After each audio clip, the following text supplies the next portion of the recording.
दोस्तों शेयर बाजार में निवेशकों के 7 लाख करोड़ रुपए से ज्यादा आज के दिन डूब गए। बात कर रहे हैं 13 जून 2022 की। लेकिन हमें क्या फर्क पड़ता है, हम तो ट्रेडर हैं, बाजार के रुझान के हिसाब से काम करते हैं और पैसा बनाते हैं। और ये काम आप भी कर सकते हैं बड़ी आसानी से, लेकिन आपको टेक्निकल एनालिसिस की सही नॉलेज और सही आपको डायरेक्शन पता होनी चाहिए। और टेक्निकल एनालिसिस का एक बहुत बड़ा मिथ है, वो आज की वीडियो में दूर करेंगे। उम्मीद करते हैं ये वीडियो आपके बहुत काम आएगी और आप बाजार के गिरते हुए भी और बाजार के बढ़ते हुए भी पैसा कमा पाएंगे। तो चलिए एक बार चलते हैं चार्ट पर और समझते हैं इन सारी चीजों को।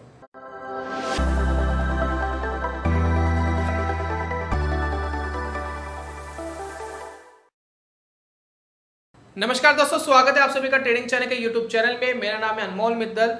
देखिए, टेक्निकल एनालिसिस की कुछ नॉलेज देने से पहले मैं आपको अपना एक प्रॉफिट एंड लॉस स्टेटमेंट दिखाना चाहूंगा, प्लस आज का प्रॉफिट दिखाना चाहूंगा। चलिए एक बार चलते हैं और देखते हैं। ये दोस्तों आपको मेरा ट्रेडिंग अकाउंट दिख रहा है, इसके अंदर आप प्रॉफिट देखिए। ये 7,200 का प्रॉफिट है। 7 लाख के फंड से मैं काम करता हूँ।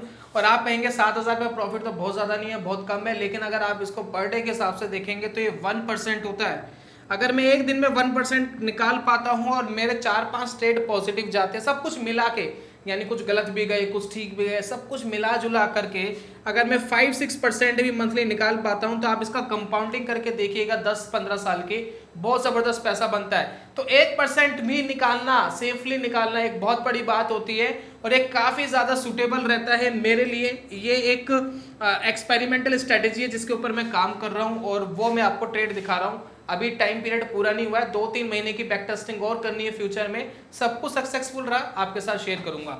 चलिए, ये था मेरा प्रॉफिट आज का। बाजार के अंदर 7 लाख करोड़ रुपए डूबे, लेकिन हम तो फिर भी पैसे बनाकर बाहर निकले। सिर्फ आज की बात नहीं करते, 1-2 महीने की बात कर लेते हैं ना, क्योंकि काफी सारे क्वेश्चंस आएंगे। मुझे पहले ही बताएं, अप्रैल मई जून, अप्रैल से ये मैंने स्ट्रेटेजी करना स्टार्ट करा था। सारे ट्रेड्स आपको अप्रैल के, मई के, जून के दिख रहे हैं। जब से स्टार्ट करा है तब से क्या पैसा बना है इसको देख लीजिए। तो यहाँ आते थोड़ा सा नीचे, यहाँ देखिए 64,000, 7 लाख के फंड से यहाँ काम कर रहे हैं। जैसे मैंने पहले बताया आपको, 64,000 रुपीज भैया रियलाइज करा, 11,000 रुपये चार्जेस कट गए, टोटल नेट बचा लगभग 52 या 53,000। यहाँ पर आप देखिए ये प्रॉफिट है। अब ये जो 52,000 है, इसमें आज का जो 7-8 हज़ार रुपये है वो नहीं जुड़ा है। मोटा मोटा आप 60,000 मान सकते हैं, वो कल जुड़ जाएगा। कल कौन में यहाँ पर शो होगा। 1-2 ट्रेड की बात नहीं कर रहे हैं, बहुत सारे ट्रेड, सारे ऑप्शंस के ट्रेड यहाँ पर लिए हैं। तो बहुत सारे लोगों को मिथ ये है कि ऑप्शंस में पैसा नहीं बनता है। जी बिल्कुल बनता है, क्यों नहीं बनता। आप ये देखिए, ये सारे निफ्टी के ट्रेड्स है। बैंक निफ्टी पे मैं काम नहीं करता क्योंकि स्ट्रेटेजी कुछ इस तरीके की निफ्टी पे करना पड़ेगा। अब यहाँ पर देखिए कितने सारे यहाँ पर ट्रेड्स है। छोटे ट्रेड्स नहीं है, बड़ी बड़ी क्वांटिटी है। एक लॉट पे ट्रेड नहीं है, 10-10, 15-15, 20-20 लॉट्स पे भी ट्रेड यहाँ लिए हुए हैं। और यहाँ पर देखिए कुछ प्रॉफिट लॉस देखिए, कहीं आपको 1 लाख का प्रॉफिट, कहीं 20,000 का लॉस, कभी 20,000 का प्रॉफिट। और ये जो स्टेटमेंट है बहुत बड़ी है। अगर मैं पूरी दिखाने लगूंगा 10-15 मिनट यहीं खराब हो जाएंगे, मज़ा नहीं आएगा, समय बर्बाद हो जाएगा। इसलिए बीच बीच में थोड़ा थोड़ा आपको दिखा रहा हूँ। थोड़ा नज़र मान लीजिए कि छोटे मोटे ट्रेड्स नहीं लिए, बहुत सारे ट्रेड्स लिए। 1-2 ट्रेड्स की बात नहीं कर रहे। 1-2 ट्रेड्स तो कई बार सही चले जाते हैं, तुक्के में चले जाते हैं, दिखा देते हैं। लेकिन ये प्रॉपर मनी मैनेजमेंट है, रिस्क एंड रिवॉर्ड रेशियो है। यहाँ पर टेक्निकल एनालिसिस का यूज़ क्या है, और इन सारी चीज़ों को करने के बाद इस तरीके के रिजल्ट आते हैं। और अगर मैं बात करूँ तो 5% के आसपास का रिटर्न देखने को मिल रहा है। तो ऑल ओवर दोस्तों ये था प्रॉफिट लॉस स्टेटमेंट। बात कर लेते हैं अब टेक्निकल एनालिसिस की। अब ये दोस्तों चार्ट है निफ्टी का। आज के दिन का जो मार्केट का क्लोजिंग आया है वो 15,775 के आसपास आया है। 15,775 ये मार्केट का क्लोजिंग है। टेक्निकल एनालिसिस क्या है, मार्केट इस लेवल पे क्या कर सकता है, इसके बारे में बात कर लेते हैं। देखिए, टेक्निकल एनालिसिस के अंदर हम गलती क्या करते हैं, एक मिथ क्या है। मिथ ये है कि अगर टेक्निकल एनालिसिस कहता है कि जी बुलिश हो गया, मार्केट हो गया बुलिश, पैसा क्यों नहीं बन पाता, उसका रीजन बताता हूं। क्योंकि इसमें हम गलती क्या कर रहे हैं। मान लेते किसी ने भी आपको बोला, किसी भी टेक्निकल एनालिस्ट ने बोला मार्केट यहाँ से बुलिश हो गया, निफ्टी यहाँ से ऊपर जा सकता है।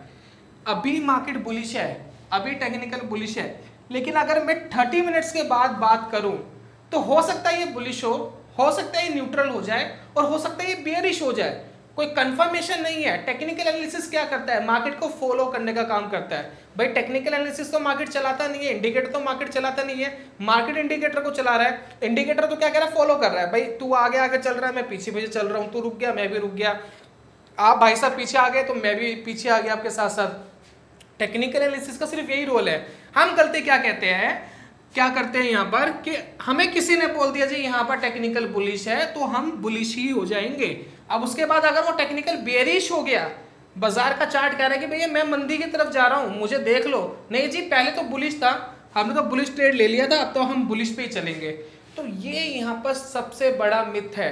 टेक्निकल एनालिसिस से कोई प्रेडिक्शन नहीं करता। अगर टेक्निकल एनालिसिस ने कहा है कि बाजार पॉजिटिव है, ऊपर जा सकता है, तो अभी पॉजिटिव है, हो सकता है 1 घंटे बाद भी पॉजिटिव हो सकता है 2 दिन बाद पॉजिटिव हो सकता है 7 दिन तक पॉजिटिव हो। लेकिन अगर वो नेगेटिव हो रहा है तो उसको 5 मिनट लगते हैं, 10 मिनट लगते हैं नेगेटिव होने में। और अगर वो नेगेटिव हो गया तो जो बुलिश वाला ट्रेड है उसको काटो ना, उसको रख क्यों रखा है आपने।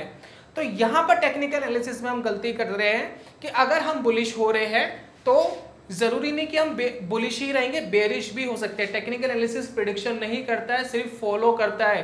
प्राइस को फॉलो करते रहिए, अगर फॉलो करेंगे तो सुकून में रहेंगे।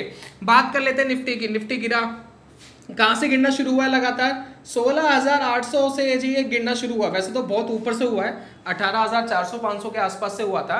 हम फिलहाल बात कर रही है जो रैली है, ये शार्प रैली, मतलब 7-8 ट्रेडिंग डेज के अंदर लगातार यहाँ से निफ्टी गिरा है। 16,800 से गिरना शुरू हुआ, सीधा यहाँ पर आ गया सपोर्ट पर। यहाँ पर देखिए एक बार नहीं बहुत बार सपोर्ट लिया है। यहाँ देखिए 1 2 3 4, आज भी सपोर्ट ले गया, 5, पिछली बार भी 2 दिन सपोर्ट लिया था, 6 7, यानी 7 टाइम्स मार्केट यहाँ पर आया और यहीं पर आकर के कहीं ना कहीं क्या लिया है, सपोर्ट लिया है, राइट। तो हम यहाँ बात कर रहे हैं कि 16,800 से लोगों ने बेचना शुरू करा, सपोर्ट लेवल पर आ गया। मैंने यहाँ पर ट्रेड क्यों क्लोज करा, मैं तो बेरिश हूँ ना, मैं बुलिश तो हूँ नहीं, मैंने यही ट्रेड क्यों क्लोज करा, क्लोज इसलिए करा क्योंकि मार्केट यहाँ सपोर्ट पर आ गया। पॉसिबिलिटी है मार्केट यहाँ से थोड़ा सा पुल बैक मार जाए, राइट। टेक्निकल एनालिसिस को फॉलो करने का काम कर रहा है। तो जब आपको यहाँ पर कहीं भी सपोर्ट मिलते हैं टेक्निकल एनालिसिस में या रेजिस्टेंस मिलते हैं, तो वहां कहीं ना कहीं अपना प्रॉफिट बुक करने का, या अगर स्टॉप लॉस आ रहे तो स्टॉप लॉस लेने की कोशिश करें। सेकंड थिंग ये है कि यहाँ पर अब यहाँ पर ये सपोर्ट ले रहा है। अब सपोर्ट ले रहा है तो जरूरी नहीं सपोर्ट तोड़ नहीं सकता, बिल्कुल तोड़ सकता है। 7-8 बार रुका है, लेकिन अगर तोड़ दिया तो शार्पली नीचे जा सकता है। तो मैं यहाँ वेट करूंगा कि मार्केट यहाँ पर वापस कोई वीकनेस दिखाए, और अगर वीकनेस दिखा रहा है तो बहुत ज्यादा ऊपर नहीं जाना चाहिए। अगर थोड़ा बहुत ऊपर जाता है, रुकता है और वापस नीचे आता है, तो मैं यहाँ पर फ्रेश सेलिंग कर सकता हूँ। फ्रेश सेलिंग, बहुत बार आपने ये वर्ड सुना होगा, फ्रेश सेलिंग होती क्या है, इसको जरा समझने की कोशिश करते हैं। फ्रेश सेलिंग क्या होती है, देखिए 16,800 से लगातार मार्केट शार्पली नीचे गिरा, ठीक है। यहाँ से लेकर यहाँ तक की जो रैली थी 1000 पॉइंट की, इस 1000 पॉइंट पे लगातार लोगों ने बेचा है, ठीक है। आप एग्री करते हैं इस बात को। अब 1000 पॉइंट तक लगातार लोग बेच रहे हैं, यानी शॉर्ट कर रहे हैं या बाहर निकल रहे हैं, जो भी कर रहे हैं। अब यहाँ पर जो शॉर्ट सेलिंग वाले वो क्या कर रहे हैं, प्रॉफिट बुकिंग कहीं ना कहीं तो शुरू करेंगे। जरूरी तो नहीं है कि वो बिल्कुल बहुत ज्यादा बड़ा चाहते हैं कि भाई बहुत ही बड़ा मूवमेंट आ जाए, हम पूरा मूवमेंट ले ले, ऐसा नहीं होता है। तो यहाँ पर जो भी शॉर्ट कर रहा है वो कहीं ना कहीं प्रॉफिट बुकिंग की कोशिश कर रहा है। मुझे ऐसा लगता है सपोर्ट के आसपास काफी सारी प्रॉफिट बुकिंग शॉर्ट वालों ने करी होगी, अपनी पोजीशन काटी होगी, जैसे मैंने अपनी पोजीशन काटी। सिर्फ मैं अपना अकाउंट हैंडल नहीं करता हूँ, मैं बहुत सारे अकाउंट हैंडल करता हूँ, तो उन सब पे मैंने अपनी पोजीशन काटी। अब पोजीशन काटी, सौदा काट दिया, यानी मैं अब फ्री हो गया हूँ, मेरे पास कोई पोजीशन नहीं है। लेकिन मैं दोबारा सेल करना चाहता हूँ, कब करूंगा, जब मुझे यहाँ कहीं ये सपोर्ट टूटता हुआ नजर आएगा। जब ये सपोर्ट टूटता हुआ नजर आएगा फिर मैं दोबारा सेलिंग करूंगा, यानी फ्रेश सेलिंग स्टार्ट होगी। फिर दोबारा लोग नहीं सेलिंग करना, यानी नया ट्रेड लेना शुरू करेंगे शॉर्ट का। तो इसको दोस्तों कहते हैं फ्रेश सेलिंग होना, क्योंकि यहाँ से यहाँ तक लगातार गिरा है, कहीं ना कहीं रुकना था, यहाँ पर आकर के रुक गया है। हो सकता है यहाँ से ऊपर चले जाए, ऊपर चले जाता है तो मैं वेट करूंगा, मेरा कोई सिग्नल मिल जाए कि बुलिश हो जाऊं मैं, यहाँ तक का मैं सोच सकता हूँ। लेकिन अगर मार्केट यहाँ से नीचे जाता है, कोशिश करता है, तो वापस मैं शॉर्ट सेलिंग का सोच सकता हूँ, लेकिन स्टॉप लॉस के साथ। तो यहाँ पर दोस्तों ये चीज बनती है मार्केट के अंदर। एक क्रूशियल पॉइंट पर मार्केट आ गया, अगर यहाँ से मार्केट नीचे गिरता है तो और मंदी यहाँ पर दिख सकती है। अदरवाइज मार्केट यहाँ पर थोड़ा सा रुकने के बाद थोड़ा सा पुल बैक ऊपर की तरफ दे सकता है। लेकिन टेक्निकल अभी फिलहाल वीक है, पॉजिटिव कभी भी हो सकते हैं और नेगेटिव भी रह सकते हैं। एक इंपॉर्टेंट चीज आपको मैंने यहाँ सिखाई, एक चीज मैं आपको और सिखाना चाहता हूँ। एक इंडिकेटर की सहायता से आप मार्केट की प्रेडिक्शन कैसे कर सकते हैं, जरा समझिए। देखिए मैं आता हूँ एक इंडिकेटर में लेता हूँ, इंडिकेटर्स में, और यहाँ पर मैं लेता हूँ एक CCI इंडिकेटर। इसके बारे में एक वीडियो मैंने बनाई थी रिसेंटली कि कैसे आप मार्केट का ट्रेंड एनालाइज कर सकते हो CCI इंडिकेटर से। CCI इंडिकेटर को ध्यान से देखिए। मैंने आपको बोला था CCI इंडिकेटर के अंदर 2 इंपॉर्टेंट लेवल होते हैं और ये डिफॉल्ट सेटिंग में आपको लेवल्स दिखाई देते हैं। एक लेवल होता है +100 का, ये देखिए ये +100 का लेवल है। ये जो ऊपर वाली लाइन आपको दिख रही है, सॉरी ये 1000 हो गया, +100 का लेवल है ये वाला, और ये है -100 का, राइट। ये है +100 का, ये है -100 का, ये 2 इंपॉर्टेंट लेवल है। मैंने बहुत सिंप्लिसिटी से आपको एक वीडियो में बोला था कि अगर CCI 100 से ऊपर जा रहा है, CCI अगर 100 से ऊपर चला गया एक बार भी, ये देखिए यहाँ अगर 100 से ऊपर आपको जाता हुआ दिखाई दे रहा है, तो आप समझिए मार्केट हो गया पॉजिटिव। ये पॉजिटिव कब तक है? ये पॉजिटिव तब तक है जब तक ये -100 के नीचे नहीं आ जाता, राइट। और एक बार -100 पर आ गया तो समझ लीजिए मार्केट वापस नेगेटिव हो गया। तो यही चीज यहाँ पर हुई है। अगर मैं 1 डे के टाइम फ्रेम के ऊपर निफ्टी के ऊपर बात करूं तो ये कैंडल आपको शो कर रही है जी भी -100 के नीचे आ गया हूं मैं, और अगर मुझे ट्रेंड रिवर्स करना है, मुझे अगर पॉजिटिव होना है तो +100 के ऊपर जाना पड़ेगा, अदरवाइज मैं नहीं होऊंगा।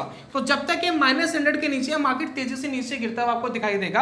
अगर ये -100 के ऊपर आ गया तो यहाँ से यहाँ तक ये रहता है साइडवेज, और अगर 100 से ऊपर चला गया तो बहुत तेजी से ऊपर जाएगा। +100 के ऊपर बुलिश, यानी इस लाइन के ऊपर बुलिश है, इस लाइन के ऊपर बेयरिश है, BR, राइट। यहाँ पर हम बेयरिश है, इसके ऊपर बुलिश है, BU लिख लीजिए, यहाँ पर बुलिश है, यहाँ बेयरिश है, और बीच में हम न्यूट्रल, NTR। अगर इन दोनों के बीच में चल रहा है तो हम न्यूट्रल रहते हैं। CCI इंडिकेटर बहुत खूबसूरत सा इंडिकेटर है, बहुत सिंप्लिसिटी से आपको ट्रेंड बता देता है। हमने बात करी 1 डे की, मैं बात कर लेता हूँ 50 मिनट के चार्ट की, क्योंकि अगर आप इंट्राडे वगैरह कर रहे हैं या 2-3 दिन के टाइम फ्रेम, 2-3 दिन के उस पर काम कर रहे हैं, तो आपको 15 मिनट का टाइम फ्रेम काफ़ी यूज आता है, काफ़ी फेमस टाइम फ्रेम है। अगर मैं यहाँ 15 मिनट का टाइम फ्रेम की बात करूँ, यहाँ पर देखिए मार्केट का रुझान किस तरीके का है। देखिए मार्केट नीचे खुलता है, रुक जाता है, बिल्कुल चौपी रहता है। पहले दिन ऐसा हुआ, सेकंड डे भी ऐसा हुआ, थर्ड डे भी ऐसा हुआ। यानी मार्केट जो ओपनिंग हो रही है वो गैप डाउन हो रही है, और गैप डाउन होने के बाद मार्केट यहाँ पर फ्लैट हो रहा है। तो यहाँ पर अगर आप 1-2 दिन के लिए ट्रेड लेते हैं तो देखिए CCI इंडिकेटर ने आपको 10 तारीख को ही बता दिया था कि मैं वीक हूँ, यहाँ बता दिया था जी मैं वीक हूँ। यहाँ पर आप शॉर्ट कर सकते थे, और यहाँ से लेकर तीसरे दिन तक आपका प्रॉफिट बुकिंग हो जाती, क्योंकि काफ़ी ज़्यादा यहाँ पर मार्केट गिर चुकी है। तो इस तरीके से CCI इंडिकेटर आपको 10 तारीख को बता दिया मैं बेरिश हूँ। बुलिश कब होगा? बुलिश तब होगा जब ये जो ऊपर वाली लाइन है इसके ऊपर आ जाएगा। फिर आप सोचिए कि मार्केट यहाँ से ऊपर जाने की कोशिश कर रहा है, अदरवाइज नहीं कर रहा है। अब ये जो चीज़ है CCI इंडिकेटर से आप जो ट्रेंड आप पहचानते हैं, ये ट्रेंड पहचानने के लिए आपको थोड़ी प्रैक्टिस की जरूरत है। आप थोड़ा प्रैक्टिस करेंगे तो आप CCI इंडिकेटरों को अच्छे से यूज कर पाएंगे। लेकिन एक चीज़ का जरूर ध्यान रखिए, जैसे मैंने आपको अभी दोबारा बोला था कि मार्केट का जो ट्रेंड है वो अगर बुलिश आपको दिख रहा है तो जरूरी नहीं कि बेरिश नहीं हो सकता, वो बेरिश 5 मिनट के अंदर हो सकता है। तो ट्रेडिंग को टेक्निकल एनालिसिस में अगर आप यूज कर रहे हो तो फॉलो करने के लिए यूज करिए, प्रिडिक्शन करने के लिए यूज मत करिए। अगर अभी आप पॉजिटिव है, ठीक है पॉजिटिव है, लेकिन अगर आप नेगेटिव हो गए तो आपको अपने ट्रेड नेगेटिव में डालने होंगे, और पॉजिटिव वालों से बाहर आपको निकलना पड़ेगा, फॉलो करना पड़ेगा मार्केट को। एक रीजनेबल स्टॉप लॉस, एक रीजनेबल टारगेट बड़ा जरूरी है। फिलहाल निफ्टी वीक लग रहा है, अगर सपोर्ट तोड़ता है तो तेजी से नीचे जा सकता है, बाकी यहाँ रुक भी सकता है और थोड़ा सा ऊपर भी जा सकता है। लेकिन मैं फ्रेश सेलिंग तभी करूंगा जब वो अपना दोबारा सपोर्ट तोड़ के नीचे आएगा, और अगर बुलिश होगा तो CCI इंडिकेटर मुझे बता देगा मेरे टाइम फ्रेम के अकॉर्डिंग। तो ये था दोस्तों आज की वीडियो के अंदर। उम्मीद करता हूँ टेक्निकल एनालिसिस की एक सिंपल सी डोज आपको जरूर काम आएगी। मैं जल्दी मिलूंगा नेक्स्ट वीडियो में कमाल के कॉन्सेप्ट के साथ। तब तक के लिए good bye, God bless you, bye bye दोस्तों।